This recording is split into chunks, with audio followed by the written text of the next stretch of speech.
একদিন মদিনায় হঠাৎ বৃষ্টি বন্ধ হয়ে গেল। তখন সাহাবায়ে কেরামরা পানির অভাবে তারা ছুটতে লাগলো এবং আল্লাহর দরবারে ফরিয়াদ জানাতে লাগলো।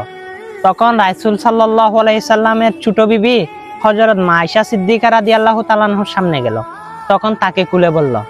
তখন তিনি বলে, রওজাতুল মুনাওয়ারার উপরে একটা সূরা গম্বুজের মধ্যে একটা জানালা রয়েছে, সেই জানালা যদি খুলে দেওয়া হয় আল্লাহর রহমতে বৃষ্টি নাজিল হবে।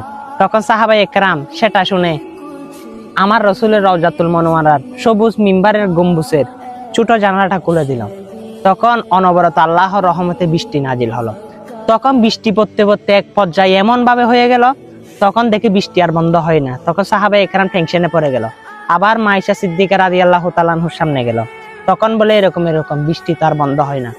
তখন মা আয়েশা সিদ্দিকা রাদিয়াল্লাহু তাআলা আনহু সন্দেহ, তোমরা সেই জানালা যেটা খুলেছ সেটা আবার বন্ধ করে দাও, অবশ্যই আল্লাহর রহমতে বৃষ্টি বন্ধ হয়ে যাবে।